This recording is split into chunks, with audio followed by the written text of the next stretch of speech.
Hoje trazemos notícias chocantes que vão te deixar de queixo caído. Prepare-se para descobrir a verdade por trás de 3 assuntos impactantes. 1. Destemido jornalista português que enfrentou a Polícia Federal. As mentiras descaradas do candidato Luiz Inácio Lula da Silva durante a campanha eleitoral sobre o aborto e uma afirmação absurda proferida pelo presidente do PCO a respeito do grupo terrorista Hamas. Olá, eu sou Ricardo Reman e seja bem-vindo ao canal Simplesmente Fatos. Vamos começar com uma bomba. Lula afirmou com todas as letras ser contra o aborto, mas seus atos falam mais alto. O deputado Sóstenes Cavalcante expôs as mentiras do presidente durante as eleições, especialmente sobre o aborto. Confira. Agora nós fomos surpreendidos com a nota número 2, nota técnica do Ministério da Saúde, do ministro Osmar Terra. Vossa Excelência foi ministro da Saúde? Não fui. Nota técnica número 2 de 2024, sobre o aborto. É uma nota técnica de um presidente da República que fez campanha fazendo cartinha aos evangélicos para falar que ele era contra o aborto. Pois, pasme, Osmar Terra, a nota técnica recomenda, graças a Deus que ainda é só nota técnica, mas isso já demonstra a intenção do governo. Assinado por 2 senhores que eu quero falar, Felipe Proencio de Oliveira, secretário de Assistência Primária à Saúde, Elvésio Miranda Magalhães Júnior, secretário de Atenção Especializada à Saúde. Ambos assinaram a nota técnica para liberar aborto até o 9º mês de gestação. Este era o governo que fez cartinha aos evangélicos falando que era contra o aborto. Eu quero ver o presidente Lula chamar esses 2 cidadãos que assinaram essa nota técnica e exonerá-lo do ministério ainda hoje, se é que ele realmente é contra o aborto, que eu acho que o que ele produziu na eleição é uma fake news.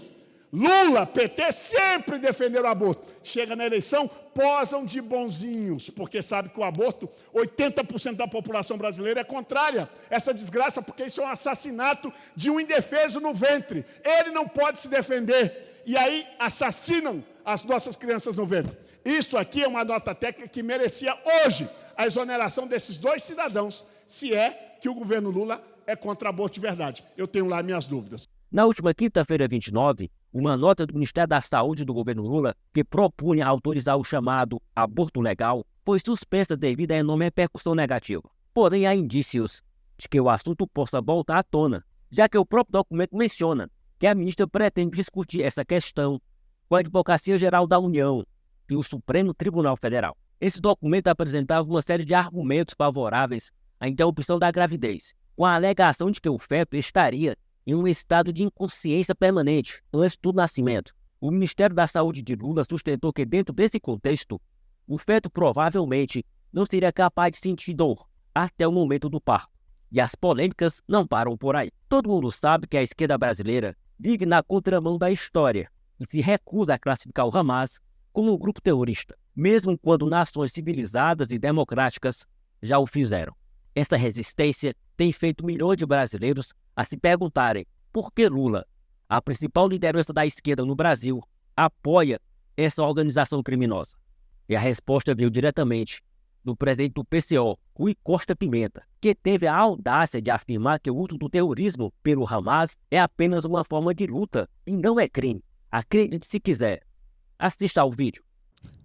O companheiro Vicente Bueno mandou um live pix perguntando o seguinte: como convencer as pessoas de que o Hamas não é terrorista? Bom, primeiro eu queria fazer uma observação sobre a questão do terrorismo, né? Todas as pessoas que acompanham a política internacional deveriam se perguntar o que é o terrorismo, né? Porque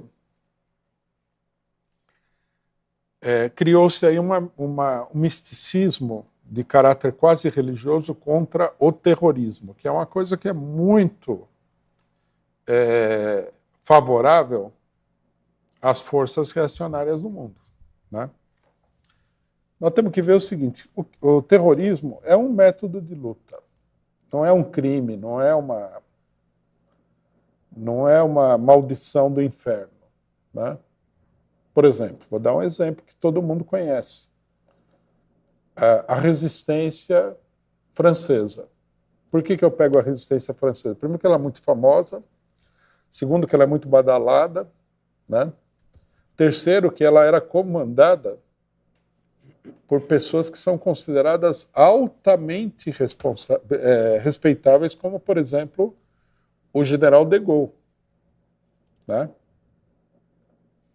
O que era a resistência francesa? Uma organização terrorista. Sou eu que estou falando? Não. Eles falam. Né? Não sei se o pessoal conhece o hino da resistência francesa, que é muito interessante, onde eles falam, no meio do hino,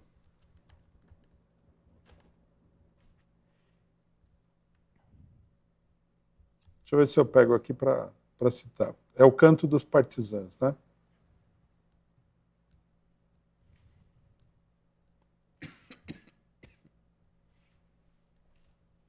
Ele fala o seguinte: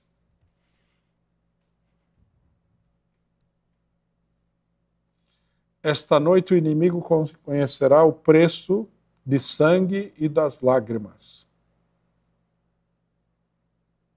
Subam da mina, desçam das colinas, camaradas. Tirem a palha dos fuzis, a metralha, as granadas. Os matadores, com balas e faca, matem rápido. Ei, sabotador, cuidado com a tua carga, dinamite. Isso é um absurdo completo, não é mesmo? E para fechar com chave de ouro, trazemos um caso de abuso de autoridade e violação da liberdade de expressão cometidos pela Polícia Federal Brasileira contra um jornalista português chamado Sérgio Tavares. Esse episódio revoltante está sendo denunciado por ele e certamente terá repercussão mundial. Em um vídeo divulgado recentemente, o jornalista afirma com todas as letras que a Polícia Federal Brasileira mentiu descaradamente no comunicado emitido sobre a sua detenção. Você não vai acreditar nas provas que ele apresenta. Assista ao vídeo e veja como ele desmascara a Polícia Federal. Sou um repórter independente do canal Sérgio Tavares e venho denunciar ao mundo que a Polícia Federal Brasileira mentiu deliberadamente no comunicado que emitiu relacionado com a minha detenção ilegal e com o interrogatório sobre crimes de opinião política de que eu fui alvo. É que esse comunicado da Polícia Federal refere, e cito, que tudo foi um procedimento padrão para verificar se eu tinha visto de trabalho, desculpando-se assim por terem levado um cidadão europeu para uma delegacia, apreender-lhe o passaporte, interrogá-lo sobre questões políticas e retê-lo várias horas sem comer e sem poder sair. Ora, acontece que essa justificação da Polícia Federal é falsa, pois durante o meu interrogatório em nenhuma situação foi referida à questão do visto.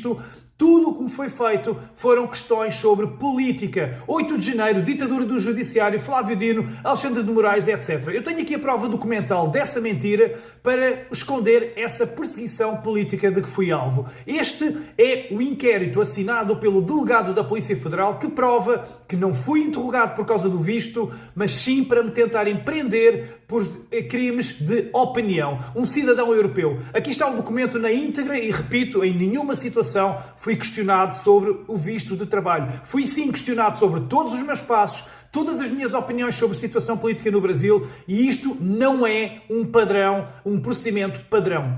E o relatório prova tudo o que digo. Aqui está, e cito: Sérgio, questionado sobre a sua afirmação de que o Brasil vive uma ditadura do judiciário, ficou em silêncio. Quando questionado que a urna eletrónica não é confiável, ficou em silêncio. Questionado sobre a sua afirmação de que o Brasil é chefiado por criminoso, ficou em silêncio. Questionado sobre ataques à honra de ministros do STF, ficou em silêncio. Questionado sobre fatos ocorridos em 8 de janeiro, ficou em silêncio. Agora eu pergunto, acham que isto é para conferir se eu tinha visto? Acham mesmo? Porquê que lhes preocupa tanto que um cidadão europeu aborde estes assuntos? E porquê que mentiram? Porquê que me detiveram? Porquê que me interrogaram? Porquê que eu os incomodo assim tanto? É que mais grave é que esta questão do visto não se aplica sequer a mim, pois eu não fui ao Brasil contratado por nenhuma empresa e mesmo que fosse, eu vou citar o site oficial do Ministério dos Negócios Estrangeiros em Portugal, que diz que cidadãos da União Europeia que viajem ao Brasil para exercer atividade jornalística estão isentos de visto para estadas até 90 dias, desde que a atividade não seja remunerada por fonte brasileira. Agora podem ter a certeza, eu vou levar isto às últimas consequências. Vou até ao Tribunal Penal Internacional, ao Tribunal dos Direitos Humanos, porque agora fui eu perseguido, amanhã poderá ser outro em meu lugar. Irei até às últimas consequências. Podem ter a certeza, meteram-se com o cara errado. O jornalista português não se calou e expôs toda a sua situação para o mundo, deixando a Polícia Federal em maus lençóis. Pois é, fique ligado, se inscreva no canal, compartilhe esse vídeo com seus amigos e deixe o seu comentário. Sua opinião é muito importante para nós.